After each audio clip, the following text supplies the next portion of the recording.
예, 오늘은 출애굽기 10번째 시간입니다. 스스로 있는 자라는 제목으로 말씀을 나누려고 합니다. 오늘은 짧은 2절의 말씀이었는데 이 말씀이 지금 얘기하고 있는 것은 매우 간단합니다. 모세가 내가 이스라엘 자손에게 만약에 가게 된다면, 당신의 뜻을 따라 이스라엘 백성에게 만약에 가게 된다면은 그들이 하나님의 이름을 물어볼 때 내가 무엇이라고 대답하면 되겠습니까? 라고 질문을 했고, 그리고 하나님은 거기에 대답하셔서 자신의 이름을 이렇게 말씀해 주십니다. 스스로 있는 자라고 말씀을 해 주십니다. 여러분들이 한번 이 성경을 보시게 되면은 이제 스스로 있는 자라고 되어 있고, 이제 각주 1번 이렇게 되어 있어서 각주를 따라서 이렇게 보면은 히브리어로 나는 나다 라고 되어 있는 것도 아마 보이실 거예요. 그래서 이게 원어를 그대로 직역해서 만약에 번역을 하면은 나는 나다가 될 것이고, 지금 저희들이 지금 공식적인 번역으로 채택하고 있는 스스로 있는 자는 그 의미를 파악해서 의미역으로 번역을 해놓은 것이겠죠. 우리가 이거에 대해서 조금 더 알아봤으면 좋겠는데요. 먼저 이제 오늘의 설교 제목이 스스로 있는 자이니만큼 이것에 집중해서 좀 알아보려고 하지만은, 먼저 저희들이 베이스로 깔고 가야 하는 그 맥락이 있습니다. 그러니까 이 모세가 질문을 먼저 했기 때문에 하나님께서 자신의 이름을 스스로 있는 자라고 말씀을 해주신 거죠. 그러면은 모세는 어떤 의도를 가지고 그 질문을 했는가에 대해서 우리가 한번 알아볼 필요가 있는 것 같아요. 모세에게 질문 의도는 이렇습니다. 하나님, 당신이 저와 함께 하신다고 하셨잖아요. 라고 모세는 지금 물어보는 거예요. 나와 함께 하신다고 하셨는데 정작 저는 하나님 당신을 잘 알지 못합니다. 저를 보내신다고 해도 저는 그들에게 하나님을 알려줄 수 있는 능력이 없습니다. 라는 거예요. 이거 약간 도망치는 겁니다. 모세의 변명 같은 거예요. 모세는 매번 질문을 할 때마다 자기가 빠져나갈 구멍을 찾는 모습을 보이는데요. 이 질문 역시 순수한 의도라기보다는 하나님, 제가 필요 없고, 그러니까 저한테 근거를 둔 게 아니라 내가 무엇입니까? 라고 물어봤을 때 나와 함께 하신다라고 하셨잖아요. 근데 저는 하나님을 잘 몰라요. 그들이 물어봐도 거기에 대해서 얘기를 해줄 능력이 없다니까요. 이렇게 하나님 앞에 한번 빼는 거예요. 한 번 더. 그리고 이 질문은 또 만약에 자기가 실제로 이스라엘 내로 가게 되었을 때 자기의 반대자들이 있을 거란 말이에요. 네가 뭔데? 라고 얘기하는 사람이 있을 겁니다. 그리고 모세를 기억하는 사람들도 있을 거예요. 거기에는 모세가 아직 죽지 않았으니까, 모세가 애굽의 왕자일 때, 왕조는 바뀌었지만은 애굽의 왕자일 때의 모세를 기억하는 사람이 있을 거란 말이에요. 사람 죽이고 도망친 살인자가 이제 뭐 거렁뱅이가 되어서 나타나서 우리의 지도자라고 자처라고 하나님이 보내셨다라고 하는데 네가 어떻게 그렇게 될 수가 있느냐, 나는 너를 안다 라고 얘기하는 사람이 있을 거란 말입니다. 마치 예수님이 공생의 사역을 시작하셨을 때 저 목수의 아들인데 라고, 네가 무슨 메시아냐 라고 얘기했었던 사람들이 존재했었던 것처럼 모세에게도 그런 대적자들이 존재할 거란 말이에요. 이제 그러면 그들에게 내가 어떻게 얘기를 해야 되겠느냐 라는 것을 의식하고 있는 질문이기도 합니다. 그리고 무엇보다 모세의 어떤 순수한 의도도 만약에 느낄 수 있다라면은 이런 거겠죠. 나와 함께 하시겠다고 하시는 당신은 도대체 누구십니까? 라는 아주 다중적인 뉘앙스가 포함되어 있는 질문이라고 우리들이 볼 수가 있죠. 특히 여기서 너희 조상의 하나님이 나를 너희에게 더 보내셨다라고 하면 그들이 하나님의 이름을 물을 거라고 했는데, 이거는 그냥 단순히 하나님 그 신명이 뭐냐 이걸 묻는다는 뜻이 아니라 아주 신학적인 질문을 할 거라는 소리예요. 하나님이 네가 보낸 하나님은 누구시냐 뭐 이런 거겠죠. 고대 근동지방에서 이름이 가지는 의미는 아주 특별했는데요. 그러니까 하나님께서 아담에게 이 창조물들의 어떤 하나님의 대리 통치자, 청지기적인 역할을 하나님께서 이렇게 부여하시면서 그것을 아주 상징적으로 나타내주는 그림이 이름을 붙여주는 것들이었어요. 살아있는 것들에. 이름을 붙여주는 것이었고, 그것은 그들이 어떤 존재를 규정하는 것처럼 그려지거든요. 그게 아주 고대 근동지방의 전통에서는 이 신의 이름도 미스테리한 것이었고요. 이제 애굽의 전통을 보아도요. 그 이름을 안다는 것은 어떤 존재에 대한 의미, 그리고 어떤 상대에 대한 전인적인 판단, 이런 것들을 할 수 있는 것이라고 믿었어요. 그러니까 하나님의 이름을 묻는다라는 모세의 행위는 하나님의 본질에 대해서 접근하고자 하는 의도를 가진 질문인 거죠. 아주 신학적인 의미 질문입니다. 하나님의 이름이 뭔데? 라고 그들이 물을 거라는 것이 아니라 실제로 그럼 네가 하나님의 이름이 뭔지 얘기해봐. 그 신명을 묻는 것이 아니라 네가 보낸 하나님은 어떤 하나님이야? 뭘 한다? 우리에게 어떤 계획을 가지고 계셔? 그 하나님은 뭘 주실 거야? 뭐 이런 것들을 물어볼 거란 말이죠. 이제 그런 것들을 통칭해서 지금 모세는 하나님의 이름이 무엇이냐라고 지금 묻고 있는 것입니다. 여기에 대한 하나님의 대답은 스스로 있는 자입니다. 이것을 제가 히브리어로 그대로 말씀을 드리자면은 에흐에 아쉘 에흐에입니다. 그러니까 이 에흐에 아쉘 에흐에는 한국어로 번역하면 나는 나다 일 건데, 뭐 영어로 얘기를 하자면 I am who I am, I am that I am 정도가 될 거예요. 그러니까 나는 곧 나다라는 거예요. 하나님 당신이 누구시죠? 내가 하나님을 무엇이라고 얘기할까요? 라고 할 때 하나님은 나다라고 말씀을 하셨다라는 거예요. 여러분들이 우리가 그 에흐예라고 나온 게 I am이고요. 에가 I예요. 그리고 흐에가 M입니다. 제가 하나 얘기를 드리자면, 그리고 아쉘은 관계 접속사예요. 그러니까 후나 대시나 아주 다양하게 쓸 수 있습니다. 뭐 위치 뭐 아무 때나 쓸 수 있어요. 아쉘을 에흐예 이러면은 I am who I am이 되는 거겠죠. 그래서 이 에흐예라는 게 여호와의 이름하고 관계가 되게 깊습니다. 그러니까 성경에 보면은 구약에는 하나님의 신명에 대해서 두 가지가 등장을 해요. 하나는 뭐냐면 우리가 여호와라고 주로 알고 있는 그 여호와라는 신명과 이제 개역개정의 설명을 제가 기준으로 하겠습니다. 그리고 하나님이라고 번역되어 있는, 주로 번역되는 엘로힘이라는 두 가지 신명이 성경에 등장하거든요. 그래서 아주 진보주의 신학자, 진보 진영에 그리고 자유 진영에 있는 신학자들은 이것을 근거로 성경 기자가 다르다. 신명, 하나님은 한 분인데 신명을 두 가지로 쓴다라고 얘기를 하면서 여러 가지 자료들을 통합해서 누가 엘로힘 갖다 쓴 거를 취합하고 누가 뭐 여호와, 야훼라고 쓴 것을 취합하여서 섞어놓은 것이다. 뭐 이런 식으로 얘기를 하거든요. 그러니까 저자가 모세가 아니겠죠. 오경의 저자는 그런 식으로 봤을 때. 그리고 한 사람이 쓴 게 아니라 아주 성령의 영감에 의해서 한 사람에 의해서 쓰여진 것이 아니라 아주 다양한 사람들이 어떤 정치적인 목적을 가지고 통합해서 그들의 민족을 통합시키려는 그런 의도로 쓴 아주 정치적인 책이 되겠죠. 뭐 그런 식으로 이제 되는 건데, 엘로힘이라는 것은 사실은 일반 명사로 신입니다. 우리 한글에도 신이라는 개념이 있죠. 그냥 일반 보통 명사예요. 일반 명사로서 신. 그게 엘로힘입니다. 하나님이라고 번역된 엘로힘이고요. 그러나 우리들은 그 신 중에서도 하나님을 신으로 알잖아요. 그러니까 우리는 제우스도 신이라는 이름을 붙일 수 있어요.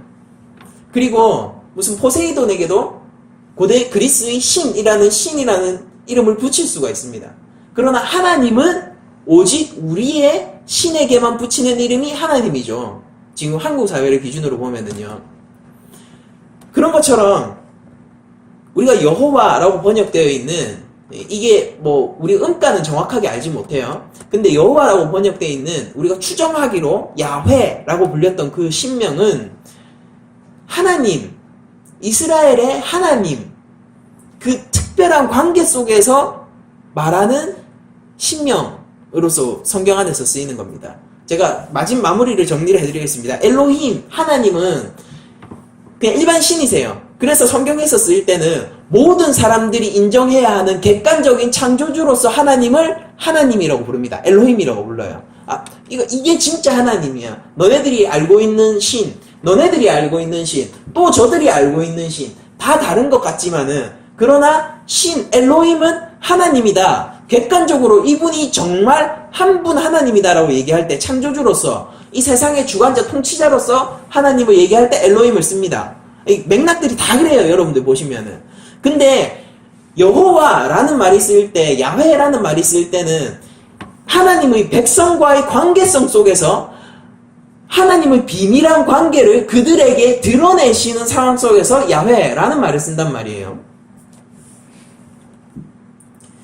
이 여호와의 이름은 여러분들이 히브리 성경에 대한 어떤 기본적인 그 지식이 필요한데, 히브리 성경은 최초에 쓰일 때 히브리어 자체가 모음이 없는 글자였습니다. 자음만 있었어요. 그러니까 뭐 우리가 가자라고 하면은 가자, 기읍, 아, 지읒, 아로 쓰는 것이 아니라 기읍, 지읒으로 쓰는 거예요. 그리고 그걸 가자라고 읽어요. 그러면 고조된다라고 할 때, 고조된다라고 할 때, 분위기가 고조된다, 올라간다, 이렇게 할 때, 고조도 그러면 똑같이 기읍 지으시겠죠?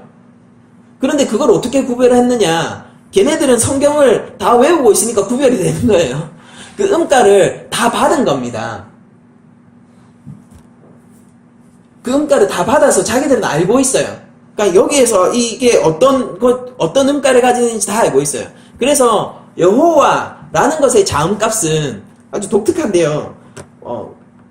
이제 히브리어로 만약에 제가 히브리어 ABCD처럼 히브리어 음가로 제가 얘기를 해드리면 요드 해, 바브 해로 되어 있는데 이거를 국제표준 기준으로 이렇게 바꿔드리면은요 YHWH 정도가 돼요. 혹은 YHVH 정도가 됩니다. 그러니까 이걸 어떻게 발음하냐는 거죠.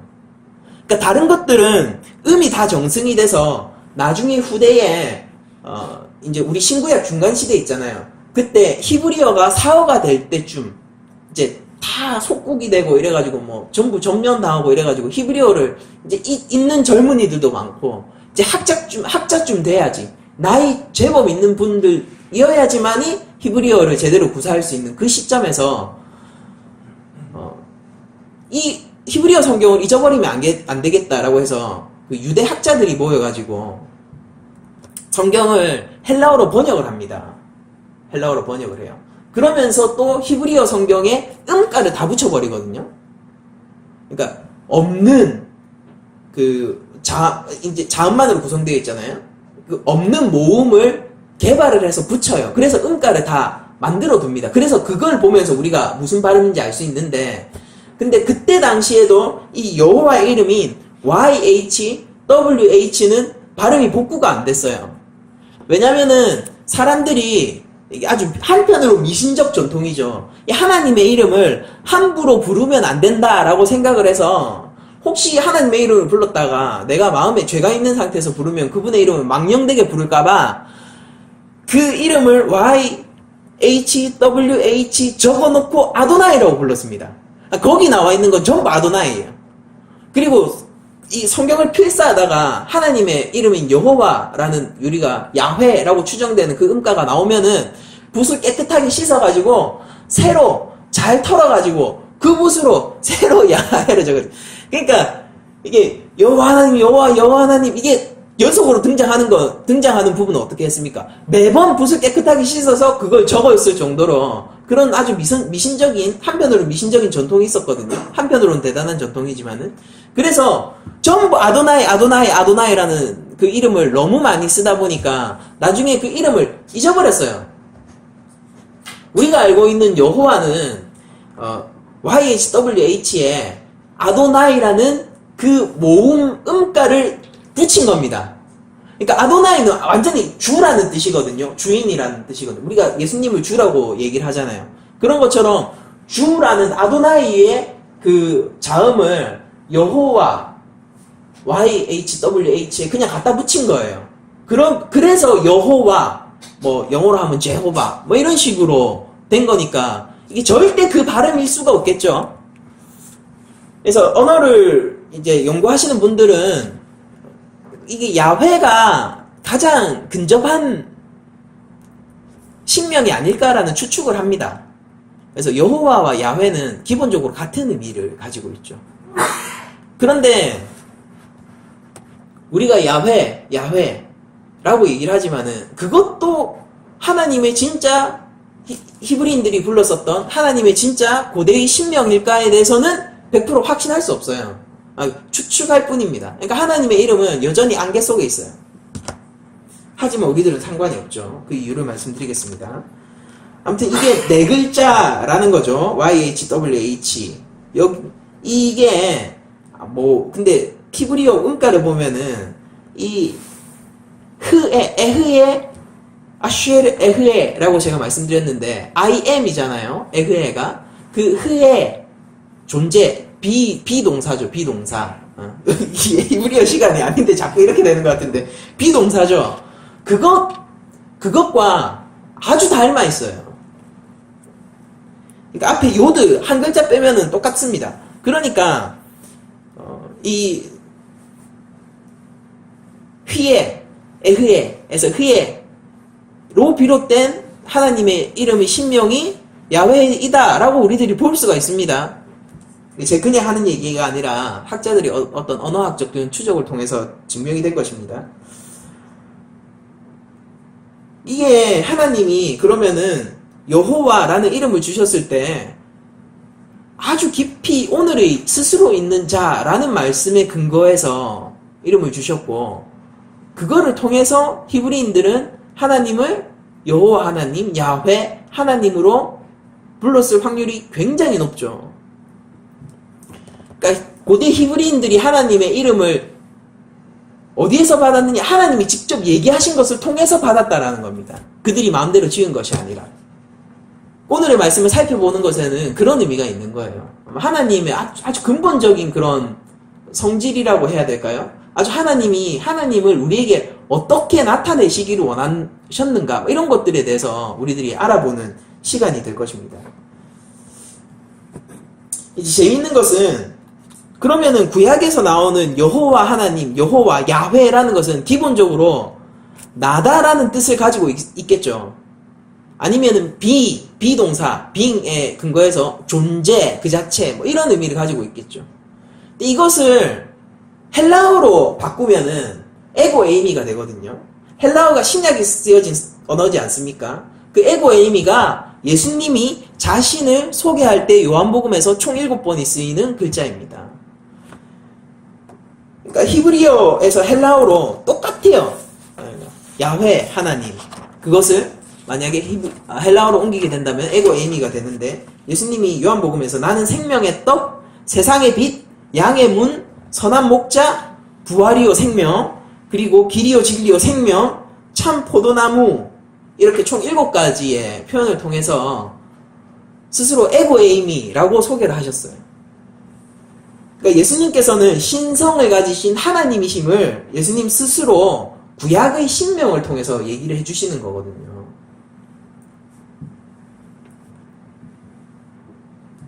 그럼 여기서 에고 에이미가 쓰였으니까 이건 뭐랑 다 관련이 있겠습니까?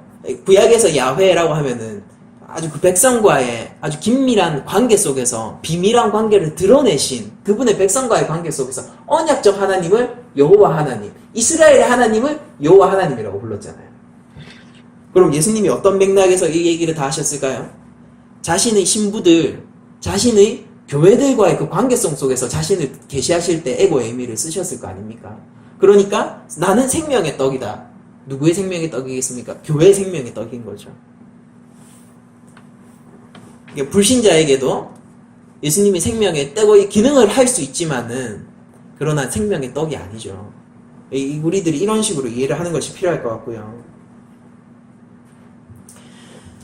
아무튼 하나님께서 이제 모세에게 이스라엘 백성과 아주 긴밀한 관계성 속에 놓여있는 자신의 이름을 얘기를 해주신 거예요. 우리가 한 가지 짚고 넘어가야 할 것은, 우리들이 하나님의 이름의 뜻에 대해서, 이것에 대해서 잘 파악한다라고 해서 하나님 그 자체를 알 수 있는 것은 아닙니다. 모세를 하나님께서 부르시고 불러 세우실 때 아주 그냥 신기한 일 정도를 통해서 모세를 불러 세우셨죠. 나무에 불이 타고 있는데 나무가 타지를 않아. 불이 붙었는데 타지를 않아. 그게 신기한 일이었어요. 근데 그것을 통해서 하나님이 모세를 불러 세우시고 자신을 계시하셨습니다. 이건 어떤 측면을 볼 수 있냐면은 모세를 배려하시는 하나님을 볼 수 있고, 그리고 또 하나님 입장에서 생각하신다면 하나님은 자신을 드러내고자 하는 만큼 드러내신다라는 거예요. 그 기준은 그가 감당할 수 있을 정도로만이라는 것입니다. 그러니까 당연히 이스라엘 민족이 감당할 수 있을 정도로만 자신을 드러내셨을 때 하나님께서는 스스로 있는 자라는 이름을 주신 거예요. I am who I am, I am that I am, 나는 나다. 그렇기 때문에 이거에 대해서 우리가 잘 이해를 한다고 해서 그것이 하나님 전체를 규정하는 것으로 우리들이 보아서는 안 됩니다. 그래서 맥락이 필요한 거예요. 아무튼 요 내용도 조금 더 하기로 하고요. 오늘 조금 어려울 수 있지만 잘 따라오시기 바라요. 이 뜻을 한번 해석을 해보면은 수많은 신학자들이 아무튼 다양한 뜻을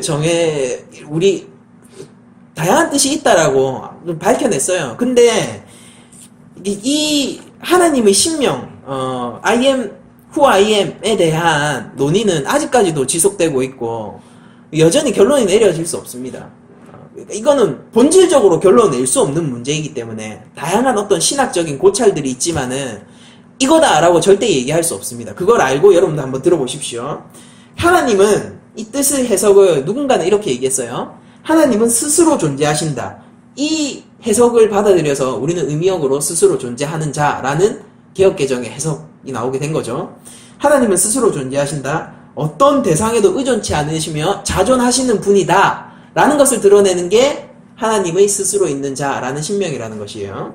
그리고 두 번째는 하나님은 창조주시고 모든 피조물을 보존하신다. 라는 측면에서 쓰였다라고 얘기하는 신학자가 있고, 그리고 세 번째로는 하나님은 존재와 성품이 불변이시다. 그분은 변화하지 않으신다. 이게 존재적 측면에서 보면 나는 존재한다, 존재하는 것으로 존재한다, 이런 식으로 해석이 가능한 거거든요. 그렇기 때문에 불변하시는 하나님의 성품과 존재를 나타낸다라고도 해석이 가능해요. 그래서 하나님은 아주 실질적인 그런 인격적 신으로서 존재하시지만은 그분은 우리처럼 변화하는 과정에 놓여있지 않다라는 것을 나타내준다라고 얘기를 합니다. 그래서 하나님은 언제 어디서나 영원토록 동일하시다 라는 것을 드러내는 것이 이 이름이다 라고 누군가는 해석을 하고요. 또 다른 신학자들은 하나님은 영원한 존재이시다 뭐 이런 식으로 해석을 해요. 그러니까 하나님은 자존하신다. 하나님은 창조주이시고 모든 피조물을 보존하시는 분이다. 하나님은 불변하시고 우리처럼 변화의 과정에 놓여있는 분이 아니라 그 성품에 있어서 불변하시고 변치 않는 분이시다. 그리고 그분은 영원하시다. 뭐 이런 식으로 저희들이 해석을 내릴 수가 있습니다. 근데 우리가 좀 잘 생각해 봐야 될 건 뭐냐면은 이 하나님이 자신의 이름을 우리에게 말씀해 주실 때에 그 문맥이 있는 거예요. 문맥이 뭐냐면은 하나님이 모세와 이스라엘과 함께 하겠다라는 언약의 초점 가운데서 이 이름을 주신 거란 말이에요. 그 문맥을 따라가다 보면은. 그러니까 하나님이 스스로 있는 자라는 것을 어떤 측면에서 어떤 렌즈를 통해서 이 이름을 해석해야 되는가라고 하면은 모세와 이스라엘과 함께 하시는 하나님의 측면에서 이 이름을 해석해야 된다라는 것입니다.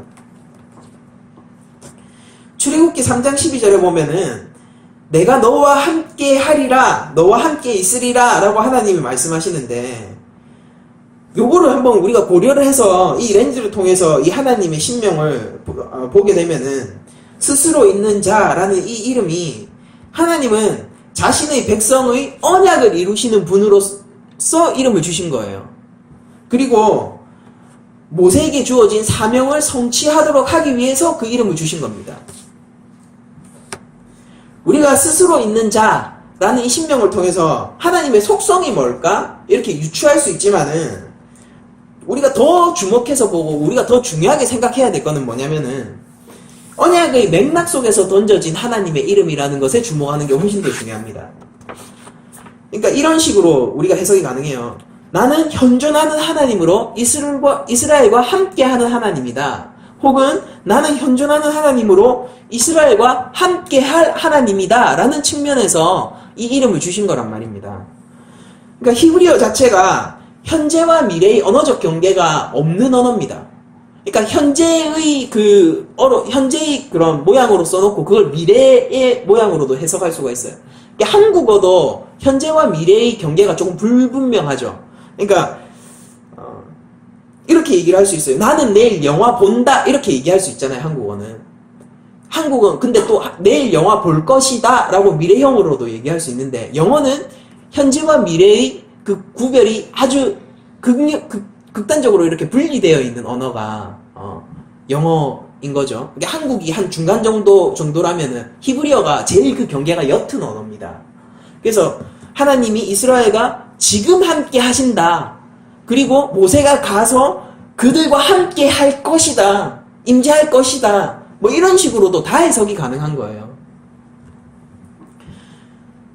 그래서 이스라엘과 함께하는 하나님은 현재 함께 하시면서 앞으로 함께 할 하나님이라는 정도로 우리들이 또 해석을 할 수가 있습니다.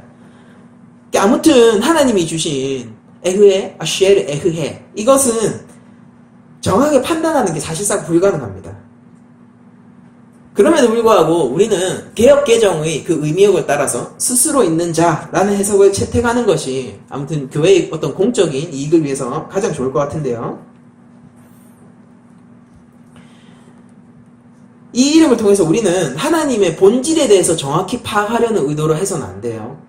그러라고 주신 이름이 아니고 우리가 그것을 규정한다고 해서 그 규정 안에 하나님이 담기시는 분도 아니기 때문이죠. 그런데 이런 측면이 있습니다. 언약을 하시고 구원을 행하시는 하나님이 어떤 하나님인지는 알아라 라는 맥락이 있는 거예요. 하나님은 자존하신 분이십니다.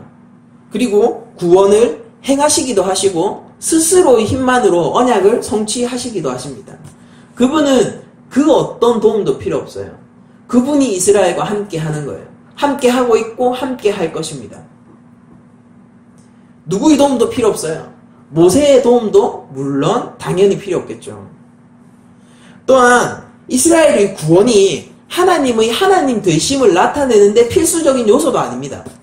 이스라엘이 구원이 되든 말든 하나님은 하나님이세요. 그분은 자존하시고 스스로 존재하시는 분이시니까요. 그분은 하나님이시기 때문에 그 어떤 외부적인 요건을 필요로 하지 않습니다. 이스라엘에게는 구원이 필요해요. 그러나 하나님은 자존하십니다. 모세는 누군가 세워야 돼요. 그러나 하나님은 자존하십니다.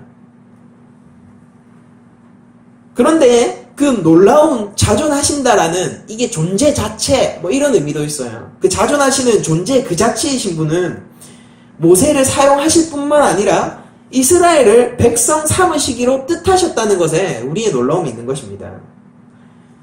하나님이 왜 그렇게 마음먹으셨는가? 모세를 왜 세우기로 하셨는가?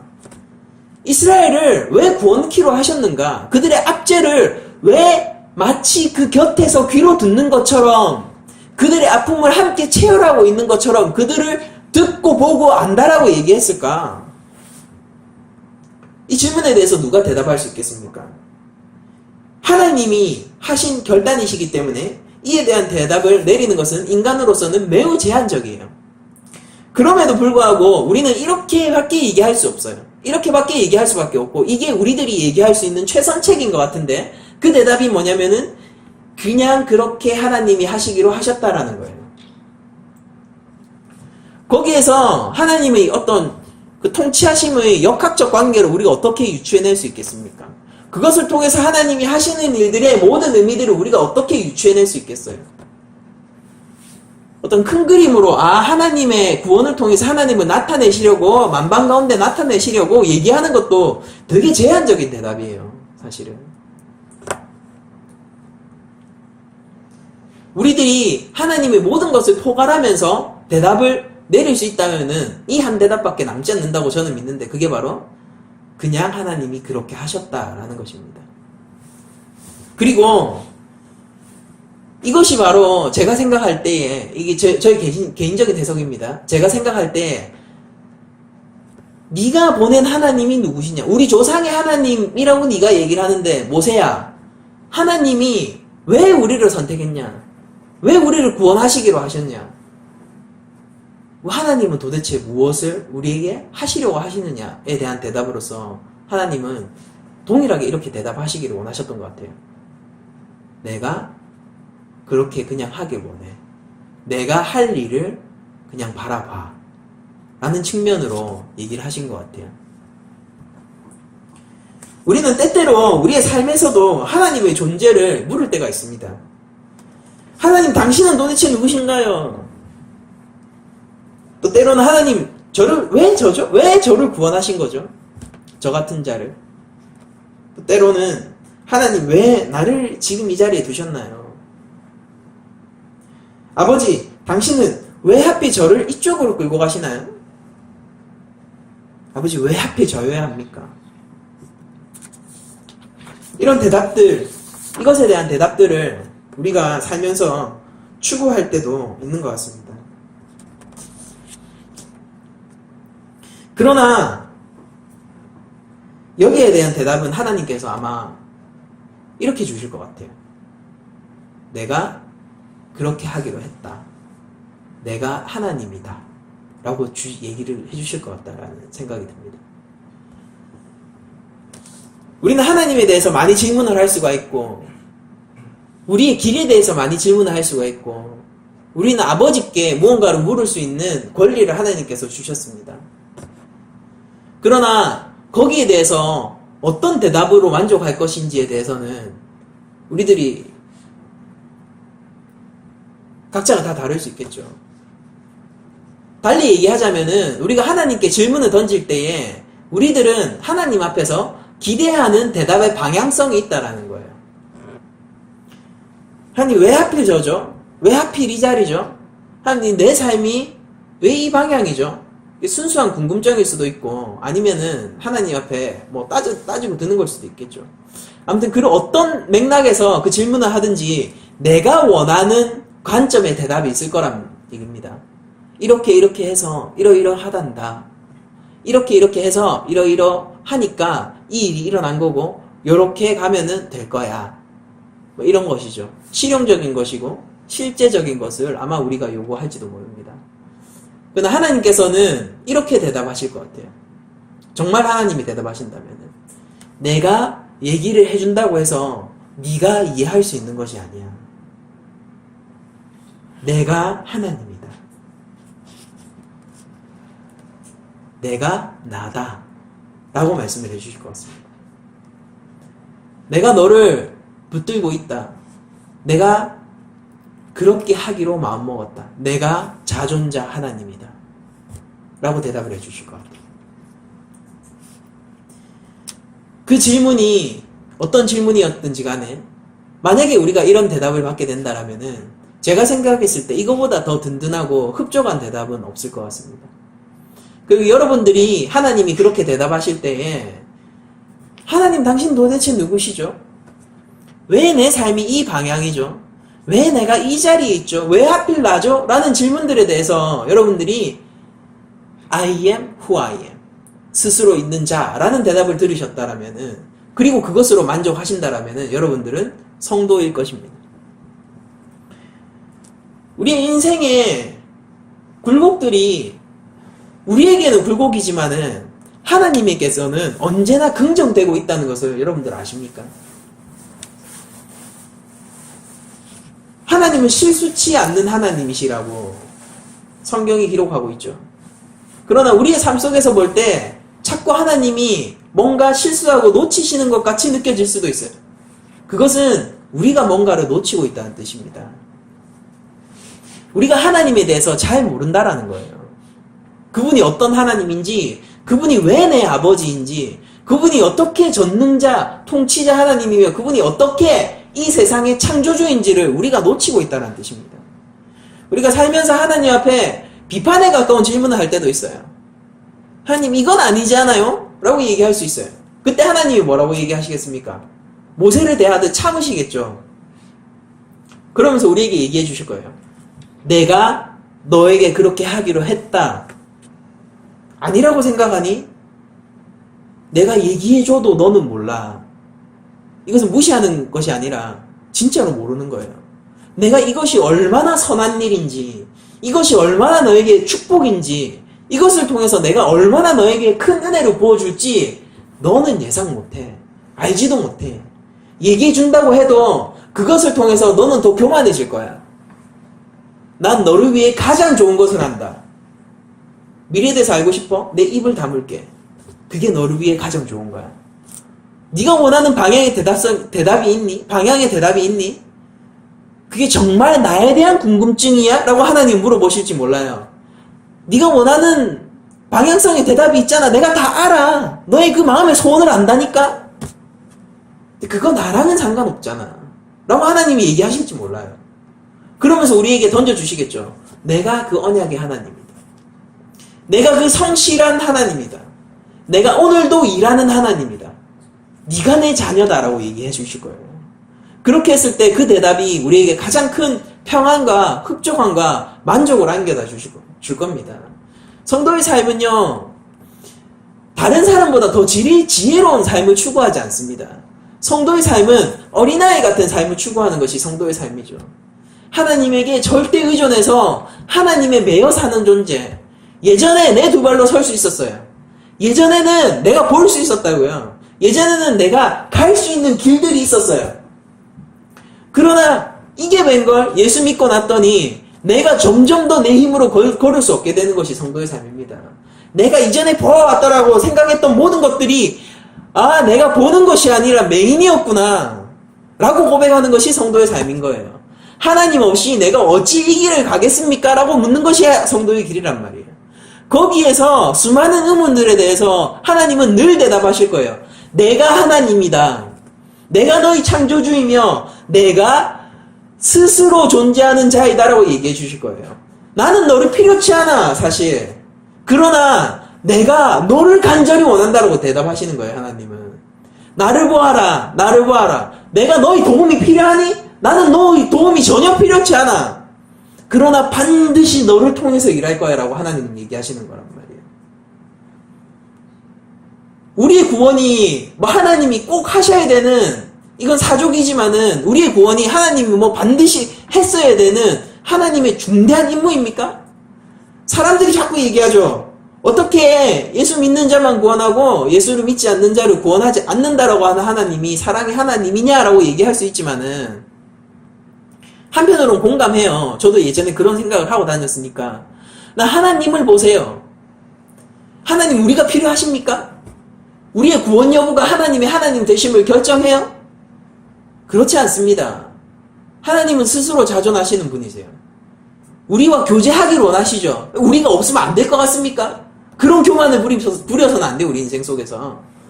하나님은 그냥 삼위일체 그 안에서 충만한 관계를 맺고 계시다고 이미.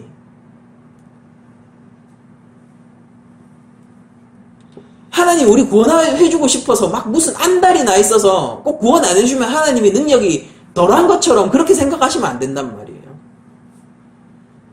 하나님은 하나님이십니다.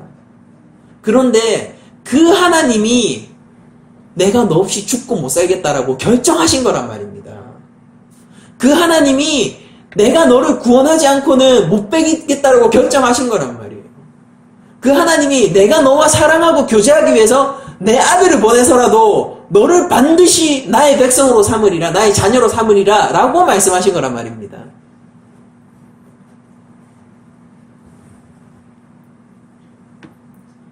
이스라엘 백성들은 모세가 왔을 때 많은 질문을 했을 거예요.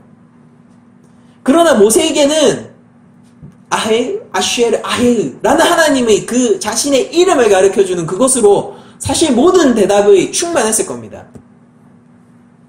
지금 판단하지 마라고 얘기했을 겁니다. 이런 얘기까지 했을 것 같아요. 이건 저희 순전한 상상이지만은, 그래 내가 지금 하나님에 대해서 신학적으로 멋지게 얘기하면 네가 나를 신뢰할 거니? 아니야. 아닐 거잖아. 예수님이 와서 진리를 전할 때도 사람들은 박해를 했습니다. 이스라엘 민족 가운데 있었던 모세의 대적자들도 모세가 무슨 대답을 하든 박해를 했을 거예요. 네가 무슨 우리의 구원자로 우리의 지도자가 될 수 있다라고 그래 라고 얘기할 거예요. 거기에 대해서 모세는 이렇게 얘기할 겁니다. 그냥 이 자리에 서서 하나님의 구원을 바라봐. 지금부터 일어날 일을 바라봐. 하나님이 움직이신다. 그분이 언약 가운데 함께 하신다. 그분이 현존하신다. 그분이 지금 우리와 함께 하고 있다. 라고 얘기할 거예요. 그 어떤 설명이 필요 없다라는 거죠. 우리 인생은 때때로 많은 대답을 요구하는 것 같아요. 때때로 우리 인생은 하나님 앞에서 이것저것 물어볼 것이 많은 것 같습니다. 그러나 성경은 사실 모든 대답을 우리에게 이미 준 것이나 다름이 없습니다. 그게 바로 하나님이 함께 하신다라는 것이죠. 그리고 그 하나님은 스스로 존재하시는, 자존하시는 하나님이세요. 세상에 많은 사람들은 현명하다라고 생각하는 해답 가운데서 넘어집니다. 그 해결책이 있어도 이 해결책을 실행하지 못해서 넘어지거나 해결책이라고 생각했던 것이 해결책이 실제로는 아니어서 넘어지거나 아니면은 해결책이라고 생각할 때 변수가 너무 많아. 그런 모든 것들이 만족되지 않고 예상과는 다르게 흘러가서 해결되지 않거나 아니면 예상대로 흘러가서 잘 해결되었어도 마음의 문제가 해결되지 않거나 어떤 형태로든지 실패의 흔적들을 가지게 되어 있어요. 그러나 진정한 인생의 해결책은 자존할 수 없고 주변의 환경에 영향을 받을 수밖에 없는 인간에게서 나오는 것이 아니라 오로지 자존하시고 오조리 스스로 존재하시고 오로지 이 세상을 자신의 힘만으로 통치하시는 하나님으로부터 나와야지 그게 진정한 해결책이 될 수 있는 겁니다. 해결책에 대해서 우리가 많은 궁금증이 있을 수 있겠지만은 그것을 다 헤아릴 수 없음을 우리는 인정해야 돼요. 그리고 성도는 하나님과의 그 관계성 속에서 만족하는 사람이지 이 환경을 통해서 만족하는 사람들이 아닙니다. 언약적 맥락 가운데서 앞으로도 우리가 보게 됐겠지만은 언약적 맥락 가운데서 여호와, 야훼라는 이름을 주셨다는 것을 우리는 아주 주목해야 돼요. 하나님은 누가 인정치 않아도 하나님이세요. 누가 교회를 욕하고 좋아요 괜찮아요. 교회를 욕하고 누가 하나님 없다라고 얘기하고 하나님을 저주하고 하나님이 살아있다면 이라고 얘기하면서 하나님을 부정하는 얘기들 하더라도 다 괜찮아요. 그게 하나님의 영광에 한 줌의 스크래치도 내지 못합니다. 하나님의 하나님 되심에는 그런 사람들의 인정이 필요 없기 때문입니다. 그분은 엘로힘 하나님이세요. 그러나 우리에게는 여호와 하나님입니다. 그 여호와 하나님은 우리 가운데서 관계를 맺어주세요. 우리를 자녀로 부르십니다. 우리를 하나님의 백성으로 불러 세우신다라는 거예요. 우리가 그 가운데 있으면은 안전한 것이죠. 사람들은 요새 철벽을 지어야지 안전하다고 생각하지만은 우리는 알고 있어요. 불기둥, 구름기둥 그 안에 있을 때 가장 안전하다는 것을요. 사람들이 볼 때는 방랑자라고 얘기를 하죠. 그러나 그들은 본향을 향해서 가는 자들입니다. 진정으로 방랑하고 있는 것은 목적지 없이 광야 가운데서 정처 없이 정착하려고 하는 그들이에요. 정착해서 어쩌겠다는 거예요. 거기엔 젖과 꿀이 흐르지 않는단 말입니다. 거기에선 소산이 없어요. 진짜 안전한 자들, 진짜 정착하는 자들은 그곳을 향해서 달려가고 있는 우리와 같은 이 땅에서 머리 둘 곳 없는, 이 땅에서 발 둘 곳 없는 성도들이란 말입니다. 이스라엘 백성에게 가장 필요했던 것은 하나님의 불기둥과 하나님의 구름기둥이었습니다. 그들에게 가장 필요했던 것은 지성소 가운데 임하시는 하나님의 영광이었고 하나님의 임재였습니다. 우리의 삶 속에서도 하나님은 동일하게 임재하십니다. 그것으로 성도의 삶은 모든 것을 보장받은 것이나 다름없어요. 우리는 창조주 하나님의 모든 것을 헤아리려는 그런 어떤 지혜적인 욕심보다 하나님을 신뢰하는 것이 더 필요합니다. 이게 바로 믿음의 영역인 거죠. 이게 바로 하나님이 우리에게 주신 선물의 영역인 것입니다. 세상 사람들은 하나님을 신뢰하고 싶어도 하나님을 믿을 수가 없어요. 나한테 제대로 설명도 못하는 게 그게 무슨 하나님이에요. 내가 생각할 때, 내가 그려볼 때 하나님이 있다면 이래야 되는데 안 그렇잖아요. 어떻게 하나님을 인정할 수 있습니까? 그분을 어떻게 신뢰할 수 있어요? 그분이 어떻게 내 삶의 기반이라고 인정할 수 있겠어요? 그러나 우리에게는 믿음이 있단 말입니다. 성령님을 통해서 우리에게 주신 믿음이 있단 말이에요.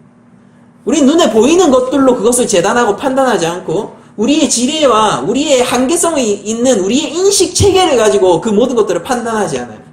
믿음으로 보이지 않는 것을 보는 자들이죠. 믿음으로 하나님이 나의 아버지이심을 믿는 자예요. 예수님이 나의 죄의 대속주가 되심을 믿는 자들입니다. 믿음으로 저 천국을 살아가고 있는 사람들입니다. 그리고 그 믿음 가운데 있을 때 그것은 자기 최면이 아니라 실제적인 하나님의 역사와 관계성으로 들어가게 되는 놀라운 역사를 하는, 놀라운 체험을 하는 게 성도라는 것이죠. 근데 이제 말씀을 마치려고 하는데, 우리가 한 주간 살아갈 때에 우리의 마음의 만족을 어디에 둘까에 대해서 한번 고민을 해봤으면 좋겠습니다. 내 마음의 만족이 어디 있을까? 하나님께 있는 것이에요. 그분은 여호와 하나님이니까요. 여러분들과 우리와 비밀한 관계를 드러내신 하나님이니까요. 세상 사람들이 인정할 수 없고 이해할 수 없지만은 나는 인정하고 이해하기 이전에 믿음으로 그분과 관계를 맺어버렸으니까요. 이 얼마나 놀라운 축복입니까? 성도의 삶 속에서 이보다 더 큰 축복을 저는 알지 못합니다.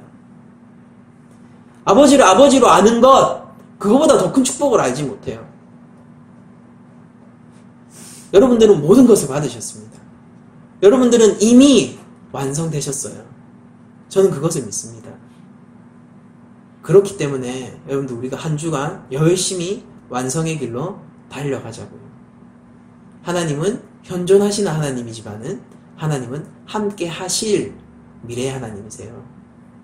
여러분들, 우리들은 하나님 안에서 구원받았고 그 구원은 흔들리지 않습니다. 우리의 믿음으로 그것을 바라보시길 바라요. 그러나 여러분들, 그 믿음을 잊지 않도록 그 믿음의 싸움을 한 주간도 열심히 해나가시면서 우리가 한 주간 동안에 우리의 만족의 기준을 하나님께 두고 우리 삶의 의문들의 기준을 하나님을 알아가는 것에 두고 우리 삶의 결단의 순간들에 말씀의 근거를 두고 그 결단들을 해나갈 때 여러분들 우리들은 언제나 안전할 거예요. 그 일을 막을 수 있는 것이 세상 가운데 아무것도 없습니다.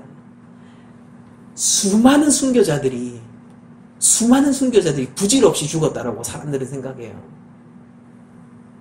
그러나 그 열매를 먹고 선자들이 지금 이 땅의 교회입니다. 그 일을 우리는 알지 못해요.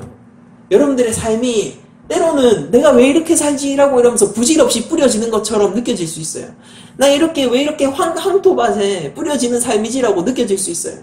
그러나 여러분들 그 일을 통해서 하나님이 하실 일을 우리는 알지 못합니다.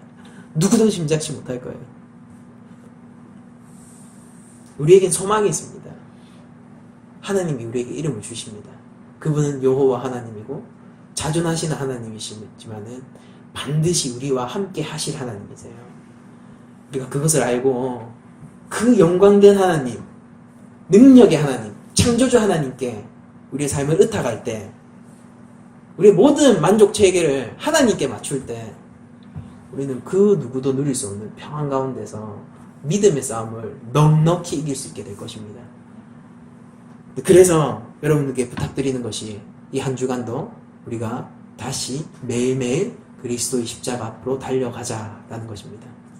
하나님과 우리의 관계를 다시 메꿀 수 있고 그 관계를 살릴 수 있는 것은 그리스도의 십자가 외에는 이 세상에 존재하지 않습니다.